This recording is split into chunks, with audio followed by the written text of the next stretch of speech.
My name is तरुण कौर मिश्रा। आज के video में हम लोग पढ़ेंगे एटमॉस्फेयर के बारे में पढ़ेंगे हम लोग, ठीक है, वायुमंडल के बारे में। वायुमंडल, इससे पहले वाला वीडियो में हम लोग पढ़े थे क्या, तो चट्टानों के बारे में पढ़ लिए थे टाइप्स ऑफ रॉक के बारे में हम लोग पढ़े थे आज के वीडियो में हम लोग जानेंगे एटमॉस्फेयर, वायुमंडल के परते के बारे में हम लोग पढ़ेंगे कि कौन कौन मंडल में किस किस तरीके का घटनाएं घटती है और कितने भाग में डिवाइड किया गया है। तो ये हमारा रहा धरती। तो धरती की वायुमंडल के हम लोग 5 भागों में क्या करते हैं बांटते हैं धरती के वायुमंडल को हम लोग 5 भागों में बांटते हैं ठीक है। जैसे कि एक होता है मंडल जिसको हम लोग बोलते हैं शोभ मंडल, ठीक है, लिख देते हैं शोभ मंडल, ठीक है। शोभ मंडल ये कितना होता है, तो ये होता है धरती के सरफेस से लेके 18 किलोमीटर तक, ठीक है। इस मंडल में ना बारिश आना, बादल का बनना, ठीक है, ये सब चीज़ घटनाएं, इसमें बर्फबारी, अंधड़ पानी, ये सब चीज़ होता है इसी मंडल में, ठीक है। आगे हम पूरा डिटेल में अच्छा से बताए हैं आप लोग को। फिर दूसरा जो इसका मंडल है बाबू, इसका दूसरा मंडल है जो 18 से लेके 50 किलोमीटर तक, 18 से लेकर 50 किलोमीटर तक ऊंचाई तक फैला हुआ है। इसको बोलते हैं समताप मंडल, समताप मंडल, ठीक है। चलिए, संताप मंडल में ही क्या है, तो इसके ऊपर जाइएगा इसके ऊपर जाइएगा तो एक क्या है, एकदम पतला सा परत है किसका, तो ओजोन लेयर का। संताप मंडल में क्या है बाबू, ओजोन परत है, ठीक है। अब ओजोन परत क्या है आप लोग जानते हो ये क्या करता है, सूरज से आने वाली किरणें से, सूरज से, ठीक है, सन से आने वाले किरणों से हमारे धरती को क्या करता है, जो अल्ट्रावायलेट किरणें आती है हमारे धरती पे उसको रोकता है इसको, ठीक है। यूवी किरणें को क्या करता है, वापस भेज देता है, और जो हमारे लिए ज़रूरत है उसको भेजता है वो। तो ये आप लोग जानते हो आगे पढ़ने को मिलेगा। फिर दूसरा है, तीसरा मंडल हमारा है बाबू मध्य मंडल, ठीक है। तीसरा मंडल क्या है, मध्य मंडल, मेसोस्फीयर। चलिए,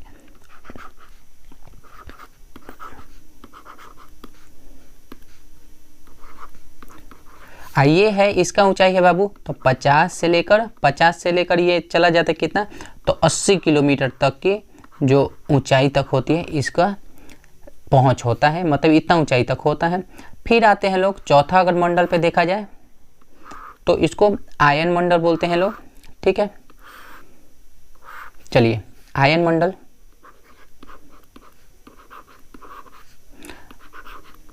अभी हम आयन मंडल बता दे रहे हैं, लेकिन ये आयन मंडल ये कोई धरती का बस एक हिस्सा है, सरफेस में है, वायु का एक क्षेत्र है बस।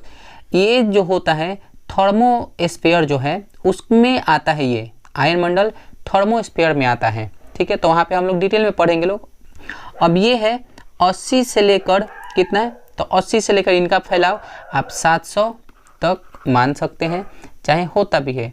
उसके बाद आता है क्या, तो बाह्य मंडल, बाह्य मंडल, ठीक है, बाह्य मंडल ये तो अनलिमिटेड है, इसके बाद से तो पूरा, ठीक है। बाह्य मंडल, बाह्य मंडल होता है हमारा कितना, तो 700 से लेके 10,000 चाहे इनफाइनाइटे तक मान लीजिए ठीक है। तो इसमें क्या होता है, तो बाह्य मंडल में ही सैटेलाइट को लगाया जाता है, ठीक है, समझ गए तो आगे चलते हैं इसके बारे में। चलिए, तो आगे चलते हैं ठीक है। ये याद रखिएगा ये जो मंडल है ना, ये फर्स्ट वाला मंडल, ठीक है, ट्रोपोस्फीयर। ट्रोपोस्फीयर बहुत ज़्यादा इंपॉर्टेंट होता है। ये जो हमारा पहला मंडल है ना ट्रोपोस्फीयर, जो 18 किलोमीटर ऊपर तक फैला हुआ है, इसमें मौसमी जो घटनाएं होता है ना, बारिश और इसका आना, बादलों का बनना, ठीक है, ठीक, बारिश और इसके धरती पे आना, आंधी तूफान, बर्फबारी, ये सब जितना कुछ होता है ना, इसी मंडल में क्या होता है, ठीक है। चलिए, अब ये जितना भी हम लोग मंडल पढ़े हैं 5 प्रकार के, इन मंडल के बारे में हम लोग आगे क्या करते हैं अच्छा से डिटेल में अध्ययन करते हैं। अच्छा, ये है ही, देखिए पृथ्वी का वायुमंडल, पृथ्वी का वायुमंडल पहला, पहला नहीं, ये तो लास्ट वाला है एक्सोस्फीयर। चलिए पहले आप लोग कहिए, चलिए देखिए पहला मंडल कौन सा है बाबू, तो सौभमंडल, ठीक है, ट्रोपोस्फीयर, पहला मंडल ट्रोपोस्फीयर। धरती के जितने सारे भी जो घटनाएं हम लोग देखते हैं लोग, जैसे कि बारिश, तूफान, ठीक है, बर्फबारी, ठंडी, गर्मी, इसी क्या होता है, यही इसी में पाया जाता है। ये पहला वाला जो मंडल है ना, इसी में पाया जाता है। हेलीकॉप्टर भी इसी में उड़ाया जाता है, ठीक है, हेलीकॉप्टर भी क्या होता है, इसी मंडल में उड़ाया जाता है। दूसरा है समताप मंडल। समताप मंडल में क्या होता है बाबू, तो समताप मंडल के ऊपर जाएगा ना यहाँ पर, तो ओजोन परत मिलता है। तो ओजोन परत क्या है ना है, आगे हम लोग पता चल जाएगा। आप जानते हो ओजोन परत हमारे धरती को क्या करता है, बचा के रखता है यूवी किरणों से, ठीक है, परावैंगनिक किरणों से क्या होता है, हमारे धरती को सुरक्षा देता है, ठीक है। और इसमें क्या होता है, मौसमी परिघटनाएं उतना नहीं घटती है, जिसके वजह से हवाई जहाज इसी में उड़ाया जाता है, इसी मंडल में, समताप मंडल में। उसके बाद आता है क्या, तो मध्य मंडल, ठीक है। उसके बाद क्या आता है बाबू, तो मध्य मंडल। तो मध्य मंडल में ना जो उल्का पिंड होता है, उल्का पिंड, आग लगने वाला, वो सब चीज़ क्या होता है, इसी में नाचता है लोग, चाहे इसी में रहता है लोग। अगला देखिए, उसके बाद है आयन मंडल, ठीक है, आयन मंडल बोलिए, चाहे हाँ थर्मोस्फीयर बोलिए। उसके बाद आता है क्या, तो बाह्य मंडल। बाह्य मंडल में क्या होता है, तो सैटेलाइट को क्या किया है लोग, फिक्स किया है लोग, ठीक है। चलिए अब इसके बारे में हम लोग पूरा एक एक चीज़, एक एक पॉइंट पढ़ते हैं लोग, जो आप लोग के लिए बहुत ज़्यादा इंपॉर्टेंट रहेगा, ठीक है। चलिए वायुमंडल की पढ़ते हैं। वायुमंडल होता क्या है, ठीक है, इसके बारे में जाते हैं। वायुमंडल पृथ्वी को घेरने वाली एक गैसीय परत है जो जीवन के लिए आवश्यक है। जैसे मान लीजिए ये पृथ्वी है, तो इसके चारों तरफ क्या है, तो वायु है, पूरे चारों तरफ क्या है, तो ऑक्सीजन है, कार्बन डाइऑक्साइड है, नाइट्रोजन है, जेनॉन है, आर्गन है, इससेक्टा बहुत सारे गैसें हैं। चलिए क्या बोल रहा है, तो गैसों और वातावरणीय स्थितियों को बनाए रखती है। वायुमंडल को विभिन्न परतों में बांटा गया है जो ऊंचाई के आधार पर अलग अलग होते हैं। इन परतों का विस्तार इस प्रकार है, ठीक है। तो फर्स्ट जैसे हम लोग पढ़ेंगे लोग सौभमंडल के बारे में, ट्रोपोस्फीयर, ठीक है। ट्रोपोस्फीयर में देखिए क्या क्या चीज़ होता है, किस किस तरीके से होता है। फर्स्ट पॉइंट इसका, यह वायुमंडल की सबसे निचली परत है, आप लोग पहले ही जान चुके थे। इसकी औसत ऊंचाई 13 किलोमीटर है। भूमध्य रेखा या विषुवत रेखा पर इसकी ऊंचाई 18 किलोमीटर तथा ध्रुवों पर 8 किलोमीटर तक फैली है या फिर है। समझ गए लोग, तो ये तो रहा उसकी विशेषता। अब इसमें देखिए क्या क्या चीज़ मिलता है। पहला, सभी मौसमी घटनाएं इसी मंडल में ही होती है, जैसे बादल का बनना, बिजली का कड़कना, आंधी, बारिश, ठीक है, बर्फबारी, इंद्रधनुष का भी बनना इसी में क्या होता है, पहले में ही संपन्न होता है। चलिए सौभमंडल में अब देखिए इसका और क्या बोल रहा है, तो सौभमंडल में प्रति 165 मीटर की ऊंचाई पर 1 डिग्री सेल्सियस तापमान में गिरावट होती है। इस मंडल को संवहन मंडल भी कहते हैं। ये वाला याद रखिएगा लोग, पेपर में आता है। संवहन मंडल किसको कहते हैं लोग, तो सौभमंडल जो है, ट्रोपोस्फीयर को ही हम लोग संवहन मंडल कहते हैं, ठीक है। दूसरा पॉइंट इसका क्या बोल रहा है, इस मंडल में तापमान 6.5 डिग्री सेल्सियस प्रति 1000 मीटर की दर से घट जाता है। समझ जाइए, इतना सारा चीज़ इस मंडल में घटता है। दूसरा क्या बोल रहा है, इसमें देखिए जल वाष्प के अलावा नाइट्रोजन, ऑक्सीजन, आर्गन और कार्बन डाइऑक्साइड जैसी गैसें भी होती हैं। याद रखिएगा लोग, 78.95% क्या है, नाइट्रोजन हमारे वातावरण में है। ऑक्सीजन आप 21.5 लगभग है, ठीक है। कार्बन डाइऑक्साइड उसके बाद जितना बचा है सब थोड़ा थोड़ा है लोग, जिसमें आर्गन भी है, जेनॉन भी है, कार्बन डाइऑक्साइड भी है, ये सब चीज़ें। हमारे वातावरण में सबसे ज़्यादा नाइट्रोजन का संख्या 98.95, आपको याद रखना है। चलिए क्षोभ मंडल की ऊपरी सीमा को क्षोभ सीमा कहते हैं। ठीक, नेक्स्ट एक चीज और पॉइंट इसको याद रखिएगा लोग, ट्रोपोस्फियर को मतलब कि क्षोभ मंडल का, इससे जलवायु की परत भी कहा जाता है। अब देखिए जलवायु की परत कहने का बहुत सारे रीजन है।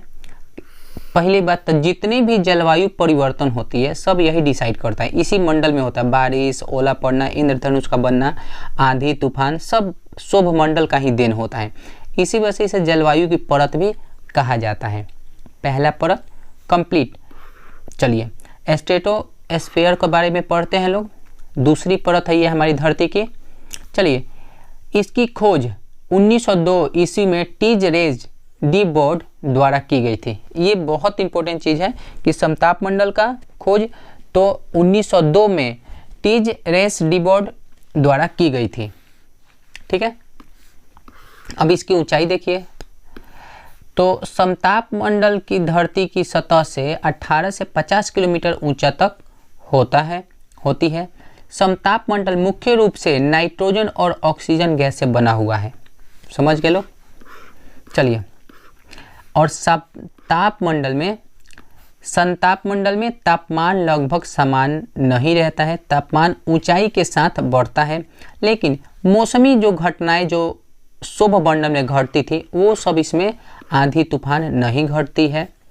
समताप मंडल में क्षोभ मंडल जैसी मौसमी घटनाएं नहीं होती है। इसी कारण हवाई जहाज, वायुयान समताप मंडल में ही उड़ाए जाते हैं। ठीक है, समझ गए लोग। और फ्यूल भी थोड़ा कम लगता है वहाँ उसमें उड़ाने में। अगला देखिए, समताप मंडल के सबसे निचले भाग में 15 से 35 किलोमीटर की ऊंचाई तक ओजोन मंडल विद्यमान है। समताप मंडल में ही ओजोन परत स्थित है, जो सूर्य से आने वाली हानिकारक पराबैंगनी यूवी किरणें को वापस धरती से क्या करती है, भेज देती है या अवशेषित कर लेती है, जो पृथ्वी को बचा कर रखती है, जो पृथ्वी को बचाती है। ठीक है, अब यहाँ पे देखिए यूवी किरणें, यहाँ ऊंचाई के साथ तापमान बढ़ता है क्योंकि ओजोन परत यूवी किरणों को अवशोषित कर गर्म होती है। इसमें हवा बहुत पतली होती है और मौसमी घटनाएं संबंधित गतिविधियां नहीं होती हैं। समझ गए, याद रखिएगा लोग। ओजोन O3, ठीक है। ओजोन लेयर बना भी होता है, पूरा हवा का ही बना होता है। ठीक है, जो हमें हमारे लिए वरदान एक साबित है, जिसकी वजह से आज हम लोग अपने धरती पे जीते हैं लोग। चलिए, ओजोन परत की मोटाई को नापने वाले डॉप्सन इकाई का प्रयोग किया जाता है। समझे, डॉप्सन जो इकाई होता है, इसी इकाई का हम लोग उसकी मोटाई को नापते हैं लोग। आप लोगों को पता होगा कि अटलांटिका के साइड में थोड़ा सा जैसे ओजोन, जैसे मान लीजिए ये ओजोन लेयर है, ये एक मिनट वेट, जैसे ओजोन अटलांटिका के पास ओजोन लेयर का थोड़ा सा धंसा हुआ, जैसे ये इस तरीके से होना चाहिए था, लेकिन ओजोन लेयर अटलांटिक के पास इस तरीके से हो गया है, इस तरीके से, जो हमारे लिए बहुत नुकसानदायक है। ओजोन लेयर में छिद्र हो जाना के मतलब होगा क्या कि यूवी किरणें हमारे धरती के पास आएगी और स्किन कैंसर जैसे अनगिनत बीमारी हमारे शरीर में फैलने लगेगी। ठीक है, तो ओजोन लेयर को बचाना है तो अब खूब सारा पेड़ पौधा हम लोग लगा सकते हैं लोग, बाकी कोई उपाय नहीं है इसको बचाने के लिए। और जितना हो सके हम लोग प्रदूषण कम फैलाएं। चलिए, नेक्स्ट मंडल मेसोस्फीयर, मध्य मंडल। चलिए, इनके बारे में थोड़ा सा पढ़ते हैं लोग। चलिए, तो ये तो जान गए लोग, यह संताप मंडल के ऊपर स्थित मध्य मंडल वायुमंडल की तीसरी परत है तथा वायुमंडल के बीच में स्थित है। इसका विस्तार 50 से 80 किलोमीटर ऊंचाई तक फैला है। इसका तापमान देखते हैं लोग। इस परत में तापमान ऊंचाई के साथ कम होता है। यह सबसे ठंडी परत मानी जाती है, जहां तापमान -90 डिग्री सेल्सियस तक हो सकता है। इतना दूर में आदमी मर जाएगा। ठीक है, याद रखिए लोग, 0 डिग्री से कम पे तो पानी जम जाता है। अंतरिक्ष से आने वाले चट्टाने, उल्का पिंड मध्य मंडल में आकर ही जलकर नष्ट हो जाते हैं। ठीक है, जितने भी उल्का पिंड जो होते हैं, बड़े बड़े उल्का पिंड जाते हैं, वो जानते हैं लोग पूरा इसी मंडल में आके पूरा जल कर एकदम इतना छोटा हो जाते हैं लोग, एकदम बिल्कुल छोटा हो जाता है लोग। ठीक है, ये मंडल हमें बहुत मदद ही करती है, जो उल्का पिंडों से, एस्टेरॉइड से हम लोग को बचा के रखती है। चलिए नेक्स्ट देखिए, पृथ्वी की सतह से 80 से 90 किलोमीटर की ऊंचाई पर होता है संक्रमणकालीन क्षेत्र होता है, जिसे मेसोटोपोज कहते हैं। ठीक है, ये भी आप लोग को याद रखना है। उसके बाद हमारे लोग का 4 आता है क्या, थर्मोस्फीयर। ठीक है, आइनोस्फीयर इसी में स्थित है। थर्मोस्फीयर में हम ऊपर बताए थे ना आप लोग को, थर्मोस्फीयर के अंदर ही क्या होता है, तो आइनोस्फीयर होता है। चलिए इसके बारे में देखते हैं। यह वायु की चौथी परत है जो लगभग 85 किलोमीटर से 600 किलोमीटर की ऊंचाई तक फैली होती है। इसमें हम हर एक चीज़ को कवर कर दिए हैं, आप लोग को अलग से कुछ नहीं पढ़ना पड़ेगा। इस परत में तापमान अधिक ऊंचा हो जाता है, कभी कभी 2500 डिग्री सेल्सियस तक पहुंच सकता है, क्योंकि यहाँ सूरज की ऊर्जावान किरणें सीधे अवशोषित होती है। समझे? आगे चलते हैं लोग। चलिए देखिए, इस परत में आयनीकरण होता है, जिसके कारण रेडियो सिग्नल को पृथ्वी के चारों ओर प्रसारित करने में मदद मिलता है। जैसे हम लोग टीवी भी देखते हैं लोग, उसी तरीका। ठीक है, ये मंडल उसमें बहुत ज़्यादा इंपॉर्टेंट रोल निभाता है, जिससे सिग्नल उग्नल हमारे पास आता है। देखिए, अंतरिक्ष यान और अंतर्राष्ट्रीय स्टेशन ISS इसी परत में परिक्रमा करती रहती है। याद रखिएगा लोग कि अंतर्राष्ट्रीय जो स्पेस स्टेशन है, ठीक है, वो इसी में है। ठीक है, मध्यम, ये थर्मोस्फीयर में ही क्या किया गया है, तो परिक्रमा करता रहता है लोग, नाचता रहता है लोग चारों तरफ। चलिए अब आते हैं लोग थोड़ा सा आइनोस्फीयर, जो हम आप लोग को ऊपर बताए हैं, तो आइनोस्फीयर थर्मोस्फीयर के अंदर ही आता है। ठीक है, अब इसके बारे में देखिए, यह कोई स्वतंत्र परत नहीं है, बल्कि वायुमंडल का एक विशेष क्षेत्र है जो मुख्यतः थर्मोस्फीयर के भीतर होता है, लेकिन यह मध्य मंडल और समताप मंडल के कुछ हिस्सों में ही फैला हो सकता है। चलिए आगे। आइनोस्फीयर में गैसों के अणु और परमाणु आयनित होते हैं, चार्ज होते हैं, जिसे यह विद्युत आवेशित होता है। अब देखिए अणु क्या होता है। ठीक है, हम आप लोगों को बता दें, अणु और परमाणु। अणु वह छोटे छोटे कण हैं, जिसको हम लोग क्या कर सकते हैं, नग्न आंखों से नहीं देख सकते, बहुत छोटे छोटे होते हैं। अणु का खोज करता हमारे भारतीय वैज्ञानिक ऋषि कनाद ने किया था। भारतीय वैज्ञानिक ऋषि कनाद ने क्या किया था, कनाद ने इसके बारे में सर्वप्रथम बताया था। ऋषि कनाद भारतीय ही थे, ये भारतीय थे। इन्हीं के नाम पे, कनाद के नाम पे ही, कण के नाम पे ही इनका पड़ा था। और बहुत सारे अणु से क्या बनते हैं, परमाणु का निर्माण होता है। अणु से क्या होता है, परमाणु से निर्माण होता है। चलिए और आगे चलते हैं लोग।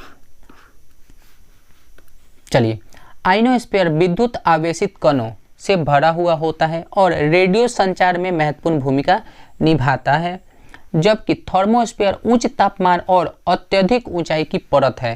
ये आप लोग को आई थिंक समझ में आएगा। आइनोस्फीयर विद्युत आवेशित कणों से भरा हुआ होता है और रेडियो संचार में महत्वपूर्ण भूमिका निभाता है, जबकि थर्मोस्फीयर उच्च तापमान और अधिक ऊंचाई की परत होती है। अब पढ़ते लोग क्या बाबू, बाह्य मंडल।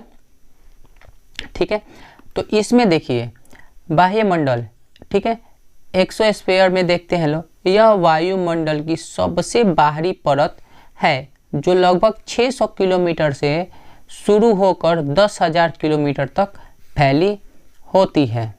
समझे लोग? और देखिए इसमें यहाँ हवा के अणु बहुत कम होते हैं और यह धीरे धीरे अंतरिक्ष में विलीन हो जाता है, मतलब इसके बाद अंतरिक्ष स्टार्ट हो जाता है। इसमें देखिए कौन कौन से, तो इस परत में हाइड्रोजन और हीलियम गैस पाए जाते हैं, प्रमुख यही पाया जाता है। तो ये आज के वीडियो ख़त्म होता है। नेक्स्ट वाला वीडियो में हम लोग जो कहिएगा वो पढ़ा जाएगा। ठीक है, तो ये एंड होता है यहीं पे। चलिए।